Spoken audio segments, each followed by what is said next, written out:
You've spent hours trying to learn something new. Guitar, a language, coding, and nothing sticks. You watch tutorials, read books, practice when you can, but it feels like hitting a wall, like your brain just refuses to cooperate. Here's what nobody tells you. Your brain isn't broken. It's blocking you on purpose. And once you understand why, everything about learning changes. Most people think learning is about repetition. Do it enough times, it'll stick. But that's exactly the trap. Because your brain doesn't care about repetition, it cares about survival. And right now, it sees new skills as a threat, not an opportunity. A threat. Every time you try to learn something unfamiliar, your brain interprets it as danger, uncertainty, wasted energy. So it shuts you down before you even start. And the worst part?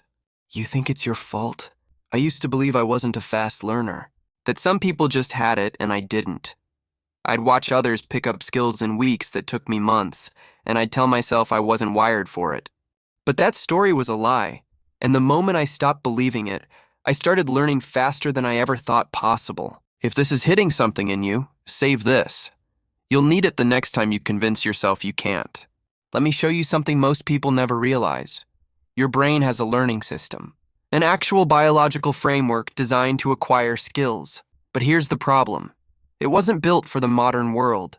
It was built for survival, for pattern recognition in life or death situations, learning which plants were poisonous, which sounds meant predator, which paths led home, fast, high-stakes learning.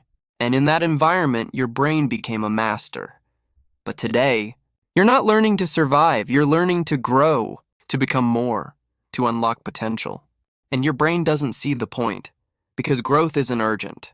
So when you sit down to learn guitar, your brain asks, is this keeping us alive? The answer is no. And just like that, it deprioritizes everything. Motivation fades. Focus scatters. You feel resistance. Not because you're incapable, because your brain is doing exactly what it evolved to do. Protect you from wasting resources on things that don't matter for survival. Everyone thinks talent is genetic.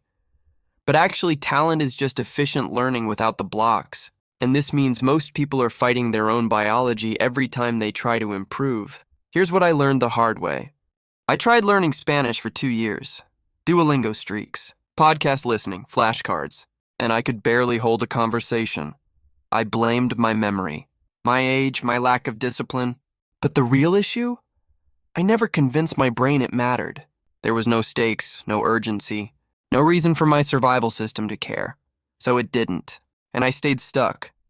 Then I booked a one-way ticket to Mexico City. No return date, no safety net. Suddenly, Spanish wasn't optional. It was survival. And within 3 months, I was fluent enough to navigate life. Not because my brain changed, because the context did. My brain finally saw a reason to prioritize the skill, and everything I thought was impossible became automatic. Learning isn't about effort, it's about alignment. You thought practice was the key, but it's actually convincing your brain the skill is worth encoding. And this changes everything about how you approach mastery. Wait, this is the part most people miss. Your brain doesn't store skills in isolation. It stores them in networks, webs of connected information. And the stronger the network, the faster you learn. This is why someone who knows one programming language can pick up another in weeks. Why polyglots learn new languages faster than beginners. It's not talent, it's leverage. Their brains already built the infrastructure, the foundational network. And every new skill just plugs into what's already there. But here's the trap most people fall into. They try to learn skills in a vacuum. No foundation, no context, just isolated facts and techniques. And their brain has nowhere to file it. So it discards it. You forget what you studied yesterday because your brain never connected it to anything that matters. It was noise, not signal. And your brain is ruthless about filtering noise. Think about the last time you learned something that actually stuck. A song lyric, a movie quote, a story someone told you. What made it stick? Emotion, connection, meaning. Your brain didn't have to try, it just remembered. Because it was wired into something you already cared about. That's the difference between learning that lasts and learning that fades. One has roots, the other is floating. While everyone's grinding through tutorials and courses, you could be building networks, creating connection points, turning isolated skills into integrated systems. And that's when learning stops feeling like work and starts feeling like discovery. Here's a question that might sting. When was the last time you learned something not because you had to, but because you were genuinely curious? Not for a job, not for status. Just pure interest. Most people can't remember. And that's the problem. Because curiosity is the unlock code for your brain's learning system. When you're curious, your brain releases dopamine. It lights up the same circuits that fire during reward-seeking behavior. Suddenly, learning isn't a chore, it's a hunt, and your brain loves the hunt. But we've been trained to kill curiosity. School taught us to memorize, not explore, to follow instructions, not ask questions, to get the right answer, not discover new ones. And now as adults, we approach learning the same way. Rigid, structured, joyless. We force ourselves through courses we don't care about because we think we should. And then we wonder why nothing sticks. Here's the truth. Forced learning is the slowest kind. Your brain resists it at every level because there's no intrinsic reward, no emotional payoff, just obligation. And obligation doesn't build neural pathways, it builds resentment. You need desire, fascination, the feeling that you're uncovering something secret. That's when your brain stops blocking you and starts helping you. Comment one skill you've always wanted to learn but felt blocked trying. I want to see what this community is drawn to. Let me show you the framework that changes everything. I call it the meta-learning matrix. It's not a trick. It's a systematic way to reverse engineer any skill and remove your brain's resistance. It works because it aligns with how your brain actually encodes information, not how we think it should. The first principle is deconstruction. Most people try to learn a skill whole. They see playing guitar as one giant thing, and their brain freezes because giant things are overwhelming. But guitar isn't one skill, it's dozens: chord transitions, rhythm, finger positioning, strumming patterns, ear training. Each one is learnable in isolation. And when you break it down, your brain stops seeing a mountain and starts seeing steps. Manageable, concrete steps. Here's how you do it. Take whatever skill you want to learn and ask, what are the core components? Not the advanced stuff. The fundamentals that everything else builds on. In language learning, it's not vocabulary. It's sentence structure and the 300 most common words. In coding, it's not frameworks. It's logic, loops, and variables. In cooking, it's not recipes. It's knife skills, heat control, and seasoning. Identify the 20% that gives you 80% of the results. That's your starting point. The second principle is feedback loops. Your brain learns fastest when it knows immediately if it's right or wrong. Not next week. Not after the test, right now. This is why video games are so effective at teaching. They give instant feedback. You try something, it works or it doesn't, you adjust. But most traditional learning has delayed feedback. You study for weeks, take a test, get results later. By then, your brain has moved on. The connection is broken. Build instant feedback into everything. Learning a language? Don't just study. Speak with someone who corrects you in real time. Learning to code? Write small programs and run them immediately to see if they work. Learning an instrument? Record yourself and listen back. Every repetition without feedback is wasted. Your brain needs the loop to tighten the pattern. And the faster the loop, the faster you improve. The third principle is environment design. Your brain learns through association. If you always practice guitar in the same chair, at the same time with the same lighting, your brain starts linking that environment to focus. It primes itself. You sit down, and without effort, you're in learning mode. But if you practice randomly, different places, different times, chaotic context, your brain never builds the association. It has to restart every single time. Create a dedicated learning environment. It doesn't have to be fancy, just consistent. Same spot, same ritual, same cues. Over time, your brain recognizes the pattern and eliminates resistance. You stop needing motivation because the environment triggers the behavior automatically. This is how professionals practice, not through willpower, through environmental engineering. When you apply these three principles together, deconstruction, feedback loops, and environment design, you stop fighting your brain and start working with it. You remove the blocks, and suddenly learning isn't painful.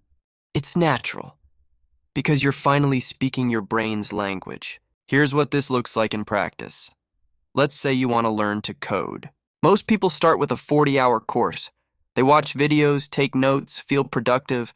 Then they try to build something and realize they remember almost nothing. Their brain never encoded it because there was no stakes, no feedback, no application. It was passive consumption. And passive consumption doesn't create mastery. The matrix approach flips this. You start by deconstructing coding into micro skills: variables, loops, functions, conditionals. Each one is a 20-minute focus session, not a 4-hour lecture. You learn one concept, then immediately apply it. Build something tiny, a calculator, a to-do list, a random quote generator, instant feedback. You see it work or break. Your brain encodes the lesson because it's tied to action, not theory. Then you create your environment. Same desk, same time, same ritual. Maybe it's coffee in a specific playlist. Maybe it's a clean workspace and your phone in another room. Whatever it is, you repeat it. And within days, sitting down to code doesn't feel like forcing yourself. It feels automatic, because your brain recognizes the cues and shifts into learning mode without resistance. This isn't motivation. It's mechanics. You're not relying on feeling inspired. You're building a system your brain can't help but follow. And that's the difference between people who learn fast and people who struggle. Fast learners aren't more talented. They're more systematic. They've removed the friction, and their brains reward them for it. Now let's talk about the mistake that kills most learning attempts: perfectionism. You want to get it right immediately. You see someone fluent in a language, skilled at an instrument, or expert in a craft, and you judge yourself against that standard. And because you're nowhere close, you quit. Or worse, you don't even start. Your brain sees the gap and interprets it as failure before you've even tried. But here's what you need to understand. Every expert was once terrible. Embarrassingly, painfully terrible. The difference is they gave themselves permission to suck. They didn't wait until they were good to practice. They practiced until they were good. And that shift in mindset changes everything. Because your brain stops seeing mistakes as threats and starts seeing them as data, information. Course correction. The fastest learners fail more than anyone else. Not because they're reckless, because they're iterating. They try something, it doesn't work, they adjust. Try again, adjust again. Each failure tightens the pattern. Each mistake sharpens the skill. And their brain doesn't punish them for it because they've reframed failure as progress. Not as evidence of inadequacy, but as proof they're learning. You need to adopt the same frame. Stop asking, "Am I good at this yet?" Start asking, "What did I just learn?" Every attempt teaches you something, even the bad ones. Because bad attempts reveal the gaps. They show you exactly what you don't understand. And once you see the gap, you can fill it. That's not failure, that's precision. You're diagnosing the problem in real time and fixing it. And that's how mastery builds. Here's the shift. You used to see learning as performance. Now you see it as experimentation. And experimentation has no wrong answers, only results. Some results move you forward, some don't. But all of them give you information. And information is what your brain craves. Feed it enough data and it will solve the pattern. It can't help itself. That's what it's built to do. Let me tell you what happens when you stop blocking yourself. You'll sit down to practice, and instead of dread, you'll feel pull. Not because you're suddenly disciplined, because your brain finally sees the reward. It's cracked enough of the pattern to recognize progress, and progress is addictive. Your brain releases dopamine every time you improve, even slightly. And that dopamine makes you want to practice again. And again, you enter a loop. Not a grind, a flow. This is what people call natural talent. It's not natural. It's neurological. Their brains entered the reward loop early, so learning felt good from the start. They kept going because it felt good, and the more they went, the better they got. It's a cycle. And you can enter that same cycle at any point. You just have to trigger it. Remove the blocks, build the feedback, create the environment, and let your brain do what it's designed to do. Learn. You'll know it's working when practice stops feeling like something you have to do and starts feeling like something you get to do. When you look forward to it. When you think about it during the day. When you feel restless if you skip it. That's not obsession. That's alignment. Your brain has locked onto the skill, and it's optimizing without you forcing it. You've stopped fighting the system. You're inside it now. And here's the beautiful part. Once you unlock this for one skill, you unlock it for all of them. Because the meta-learning matrix isn't skill-specific. It's universal. The same principles that help you learn guitar help you learn cooking. The same system that works for languages works for coding.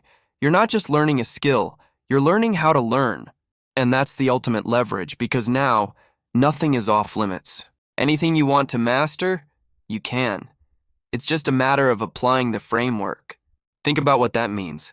Every skill you've ever envied, every ability you thought was beyond you, every dream you shelved because you convinced yourself you weren't capable, it's all back on the table. Not because you suddenly became smarter, because you removed the blocks. You stopped fighting your brain and started working with it. And your brain is more powerful than you've ever given it credit for. So here's what you do next. Pick one skill. Not 5, not 10. One. The one that's been calling you. The one you've been putting off. The one you've convinced yourself is too hard, too late, too impossible. That's the one, because it matters to you. And if it matters, your brain will engage. You just have to give it the right conditions. Deconstruct it. Break it into the smallest possible components. Don't try to learn the whole thing at once. Identify the core fundamentals, the 20%, the foundation. Write them down. Now you're not facing a mountain, you're facing a list, and lists are manageable. Build your feedback loop. Find a way to know immediately if you're improving. A teacher, a partner, an app, a recording, whatever gives you instant data. Your brain needs the loop to tighten the pattern. And the faster the loop, the faster you learn. Design your environment. Pick a spot. Pick a time. Pick a ritual. Make it consistent. Your brain will start associating that context with focus, and over time, the resistance will fade. You won't need motivation. You'll have momentum. And most importantly, give yourself permission to be terrible. Embrace the awkward phase. Celebrate the mistakes. Every bad attempt is data. Every failure is feedback. You're not performing, you're experimenting. And experiments don't fail, they reveal. Do this for 30 days. Not perfectly, just consistently. And watch what happens. Your brain will stop blocking you. The skill that felt impossible will start clicking. And you'll realize it was never about talent. It was never about intelligence, it was about alignment. You were fighting your biology, and now you're working with it. Remember when you thought learning had to be hard? When you believed some people were just gifted and you weren't? That story kept you small, but it was never true. Your brain is capable of more than you know. It's been blocking you because you didn't speak its language. But now you do. And everything changes when you stop forcing and start aligning. You don't need to be extraordinary to learn fast. You just need to stop getting in your own way. Remove the blocks, build the system, trust the process, and let your brain do what it's been waiting to do all along, grow. Maybe learning isn't about working harder. Maybe it's about working with yourself. And maybe the only thing standing between you and mastery is the story you keep telling yourself about why you can't. Let that story go. Because you can. You just didn't know how. But now you do. If this unlocked something for you, stay close. This is the kind of truth we build here. The quiet ones. The ones that change everything without making noise. You're not looking for hype, you're looking for systems that work. And you just found one. The question isn't whether you can learn fast. The question is, what are you going to master first?